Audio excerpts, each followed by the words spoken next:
Everyone, आशा करती हूँ आप सभी स्वस्थ होंगे। आज के इस वीडियो में हम सीखेंगे कि आप अपने मोबाइल कीबोर्ड का इस्तेमाल कर हिंदी में टाइपिंग कैसे कर सकते हैं।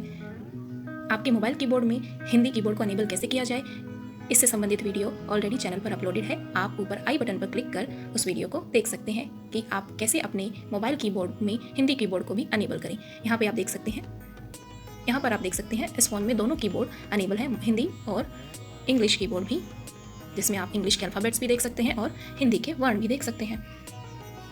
ये इससे संबंधित वीडियो आप नीचे डिस्क्रिप्शन बॉक्स में दिए गए लिंक पर जाकर या ऊपर आई बटन पर क्लिक कर देख सकते हैं। तो चलिए सीखते हैं कि हिंदी में हम टाइप कैसे करें।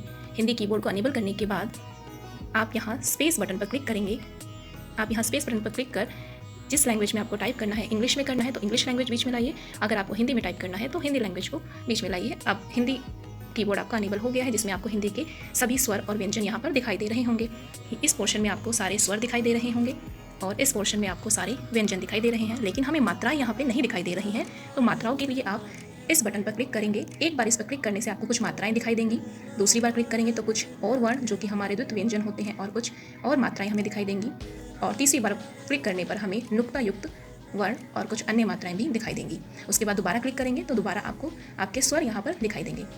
तो ये पोर्शन आपका चेंज हो सकता है, जिसमें आपको इस बटन पर क्लिक करने से मात्राएं भी आप देख सकते हो, अन्य द्वित व्यंजन भी आप देख सकते हैं और नुक्ता युक्त व्यंजन भी आप देख सकते हैं। तो चलिए अब हम इन मात्राओं का और अक्षरों का इस्तेमाल कर टाइप कैसे करें वो सीखते हैं। इससे पहले अगर आप कुछ और आइकन्स का इस्तेमाल करना चाहें तो आप इस नीचे यहाँ पर दिए गए बटन पर क्लिक कर यहाँ से आप अगर किसी और आइकन का इस्तेमाल करना चाहते हैं टाइपिंग के दौरान, आप कोमा यूज़ करना, आप ब्रैकेट का इस्तेमाल करना चाहते हैं तो वो भी कर सकते हैं, आप कोमा का इस्तेमाल करना चाहते हैं तो वो भी कर सकते हैं, या फिर आप हिंदी में गिनती लिखना चाहते हैं तो वो भी आप इधर इस बटन पर इस पर क्लिक कर यहाँ पर आप हिंदी गिनतियों को भी लिख सकते हैं, जो कि इस प्रकार है। यहाँ पर आप देख सकते हैं 1 2 3 4 5 6 7 8 9 और 10। इस प्रकार से आप सभी आइकन्स का इस्तेमाल कर सकते हैं। दोबारा से हमें कीबोर्ड पे आना है। यहाँ पे है आपका सारे स्वर हैं, यहाँ आपके सारे व्यंजन हैं। यहाँ इस पे क्लिक करेंगे तो आपको सारी मात्राएं दिखाई देंगी, दोबारा क्लिक करेंगे तो कुछ और व्यंजन और मात्राएं, तीसरी बार क्लिक करेंगे तो नुक्ता वाले वर्ण भी आपको दिखाई देंगे। उसके अलावा यदि आपको कुछ और आइकन्स का इस्तेमाल करना है तो आप इस बटन पर क्लिक कर भी बाकी आइकन्स का इस्तेमाल कर सकते हैं। हिंदी में गिनती लिखनी है तो यहाँ पर आप इस पर क्लिक करेंगे और आपकी हिंदी गिनती भी आपको दिखाई दे जाएंगी। तो ये थे आपके कीबोर्ड में कौन से बटन कहाँ पर है। तो चलिए हम लिखना सीखते हैं।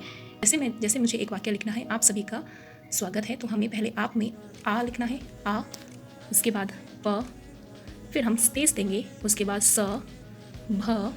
अब यहाँ पे मुझे ऊपर सजेशन भी शो हो रहे हैं शब्दों के। अगर आपको नहीं, आप जितनी ज़्यादा टाइपिंग करेंगे उतने ज़्यादा शब्द आपके कीबोर्ड में ऐड होते रहेंगे और आपको बार बार उन शब्दों को लिखने की ज़रूरत भी नहीं होगी, आपको ऊपर सजेशन में वो शब्द भी दिखाई दे जाएंगे। तो अभी हमें लिखना है सभी, तो स और भ लिख दिया है। आप जैसे ही किसी व्यंजन का इस्तेमाल करोगे, जैसे कि अभी मैंने स लिखा है, स लिखते ही यहाँ पे अपने आप ही आपको मात्राएं भी दिखाई देने लगेंगी। तो अभी मुझे सभी लिखना है, तो स भ लिख के भ के ऊपर, सभी में भ के ऊपर बड़ी ई की मात्रा आती है तो हम बड़ी ई की मात्रा का इस्तेमाल करेंगे। उसके बाद हम क लिखेंगे, क, और अपने आप ही देखिए यहाँ पर आपको मात्राएं शो हो रही हैं। तो क। रश्मि मुझे लिखना है, र, आधा स लिखना है, रश्मि में आधा स होता है, जैसे आप यहाँ पे देख सकते हैं। ये शब्द लिखना है तो हम ये कैसे लिखेंगे, आधा स होता है, स पे हम क्लिक करेंगे। अब ये पूरा स आपको दिखाई दे रहा है, लेकिन मुझे इसे आधा करना है। तो जब भी किसी वर्ण को, किसी व्यंजन को हमें आधा करना हो तो हम उसके नीचे हलंत का इस्तेमाल करते हैं, जो कि आपको यहाँ पे दिखाई दे रहा होगा। ये है आपका हलंत। किसी भी वर्ण को आधा करने के लिए आप उसके नीचे ये हलंत का इस्तेमाल करेंगे। तो मुझे स को आधा करना है तो पहले स पर क्लिक किया, उसके बाद हलंत पे क्लिक किया, तो ये वर्ण आपका आधा हो गया है। उसके बाद आपको जो अगला वर्ण है वो लिखेंगे, रश्मि में म लिखेंगे तो देखिए आपको स आधा दिखाई दे रहा है। उसके बाद म में छोटी ई की मात्रा होगी तो रश्मि आप यहाँ पे देख सकते हैं।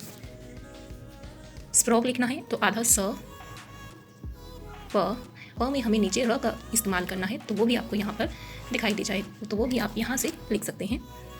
यहाँ पर आपको, यहाँ से आप र लिख सकते हैं, स्प्रोग। अब इसमें ओ की मात्रा और फिर ग, रश्मि स्प्रोग। अब हमें हाइव लिखना है तो देखिए यहाँ पे ऑलरेडी मुझे सजेशन में शो हो रहा है, क्योंकि मैं बार बार रश्मि स्प्रोग हाइव शब्द का इस्तेमाल अपने कीबोर्ड में कर चुकी हूँ। तो जितनी बार आप लिखेंगे उतनी बार आपको ऊपर सजेशन, जितना ज़्यादा आप लिखेंगे उतनी ज़्यादा शब्दों का आपको सजेशन भी फिर शो होगा।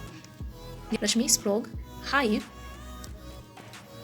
रश्मि स्प्रोग हाइव पर स्वागत है। देखिए मुझे लिखने की ज़रूरत भी नहीं पड़ी और आपको ऊपर नोटिफिकेशन में दिख गया। तो मैंने लिखा, आप सभी का रश्मि स्प्रोग हाइव पर स्वागत है।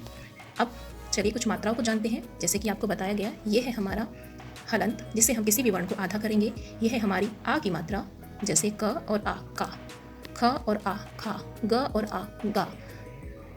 इस प्रकार से ये है क के साथ आ का। अब क के साथ हमें छोटी ई की, क के साथ बड़ी ई की, क के साथ छोटा ऊ कू, क के साथ बड़ा ऊ कू, क के साथ ए के, क के साथ आई कई,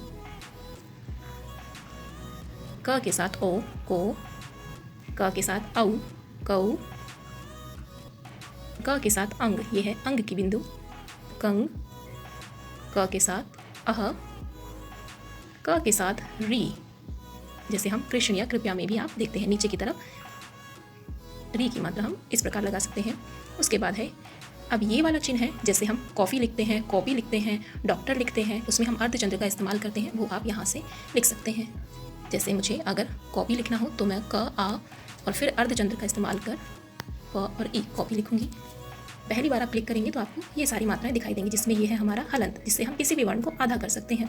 जैसे अगर आपको हिंदी लिखना है तो हिंदी में न आधा होता है, तो आप ह ई हम न लिखेंगे, न को आधा करना है तो हम उस न लिखने के बाद न पे क्लिक करने के बाद हलंत पे क्लिक करेंगे, ये हमारा न आधा हो गया है। उसके बाद द और ई, हिंदी हम ऐसे भी लिख सकते हैं या फिर हम हिंदी लिखने के लिए ही और हम ऊपर अंक की बिंदी लगाकर भी हिंदी लिख सकते हैं। तो ही लिखने के बाद सीधा अंक की बिंदी लगाएंगे और फिर द ई हिंदी, दोनों प्रकार से हम हिंदी लिख सकते हैं। अब देखिए यहाँ पर आप किसी और आइकन का भी इस्तेमाल कर सकते हैं। सो यहाँ पर दिए थे आपके, आप मात्राओं का इस्तेमाल कैसे करेंगे। उसके बाद ये थी आपकी कुछ मात्राएं। उसके बाद आप यहाँ पे भी देख सकते हैं, जैसे अगर आपको कक्षा लिखना है तो कक्षा में आप क यहाँ पे लिखेंगे, लेकिन आपको कक्षा लिखने के लिए जो श वर्ण है वो आपको दिखाई नहीं दे रहा है, तो वो आपको यहाँ पर दिखाई देगा। ये है हमारा, वो आपको इस पर क्लिक करेंगे तो आपको यहाँ पर दिखाई देगा। सभी वर्ण आपके कीबोर्ड में उपलब्ध हैं, आप उन्हें देख सकते हैं। जैसे कि यहाँ पे हमने लिखा कक्षा। उसके अलावा ये हमारी मात्राएं हैं जो कि हम ज़्यादातर शब्दों में इस्तेमाल करेंगे। जैसे ही आप कोई व्यंजन लिखोगे, जैसे ही आप कोई व्यंजन लिखेंगे आपको तुरंत ये मात्राएं दिखाई देंगी, अपने आप ही आपको मात्राएं दिखाई देंगी। उसके बाद अगर आपको किसी और मात्रा का इस्तेमाल करना है, जैसे आपको चंद्र बिंदु का इस्तेमाल करना है तो आप चंद्र बिंदु का इस्तेमाल करेंगे। आपको इन वर्णों का इस्तेमाल करना है तो ये वर्ण भी आप इस्तेमाल करेंगे। आपको नीचे नुक्ता अगर किसी वर्ण में लगाना है, जैसे कि आपको लिखना है साफ लिखना है, साफ में फ के नीचे आपको नुक्ता लगाना है, तो आप फ लिखने के बाद यहाँ पे आपको नुक्ता नहीं दिख रहा है, दोबारा इस पर क्लिक करेंगे आपको नीचे नुक्ता दिखाई देगा। इस वाले रो में यहाँ पर नुक्ता है, इसे हम क्लिक करेंगे तो साफ में आपको साफ पर नुक्ता दिखाई दे गया है। उसके बाद ये है आपका चंद्र बिंदु, ये है आपका नुक्ता, और यहाँ पर आपको दो आधे र, दो र दिखाई दे रहे हैं। ये वाला र है जो हम वर्ण के ऊपर र की मात्रा होती है वो वाला, और ये वाला र है जो वर्ण के नीचे हम र का इस्तेमाल करते हैं वो वाला। जैसे मुझे लिखना है बर्फ, तो आप ब लिखने के बाद आधा र चाहिए तो आधा र आप यहाँ से भी ले सकते हैं, र लिखने के बाद हलंत का इस्तेमाल कर, या डायरेक्ट यहाँ से ये र लिखेंगे और फिर फ पे क्लिक करेंगे तो ये आपकी ऊपर जो र की मात्रा हम लगाते हैं वो आप यहाँ से लिख सकते हैं। यदि आपको प्रश्न लिखना है तो प्रश्न में हमें नीचे र की मात्रा होती है, तो प्रश्न में हम प लिखेंगे। अब नीचे की तरफ हमें र चाहिए तो हम इस र का इस्तेमाल ना करके, क्योंकि ये ऊपर की तरफ मात्रा है, ऊपर की तरफ र की लगने वाली मात्रा है, हम दूसरे वाले इस वाले र का इस्तेमाल करेंगे जो कि प के नीचे इस्तेमाल होगा। र आप देख सकते हैं। उसके बाद प्रश्न में आधा स होता है, स लिखा, उसे आधा किया हलंत लगाकर, उसके बाद न, ये हमारा बना प्रश्न। सो आप इस प्रकार से जैसा भी शब्द आप लिखना चाहें लिख सकते हैं। यहाँ पर आपको सारे स्वर दिखाई देंगे, यहाँ पर आपको सारे व्यंजन दिखाई देंगे, और यहाँ पर आपको मात्राएं दिखाई देंगी। आशा करती हूँ आप सभी को वीडियो समझ आई होगी। यदि आपको अभी भी कोई डाउट है तो आप नीचे कमेंट सेक्शन में बता सकते हैं, आपके प्रश्नों के उत्तर ज़रूर दिया जाएगा। अगर आप हिंदी में टाइप करना समझ गए हैं तो नीचे कमेंट बॉक्स में अपना नाम हिंदी में लिखकर अवश्य भेजें। आशा करती हूँ आप सभी समझ पाए होंगे कि हिंदी में आप अपने कीबोर्ड का इस्तेमाल कर टाइप कैसे कर सकते हैं। धन्यवाद, मिलते हैं अगली वीडियो में।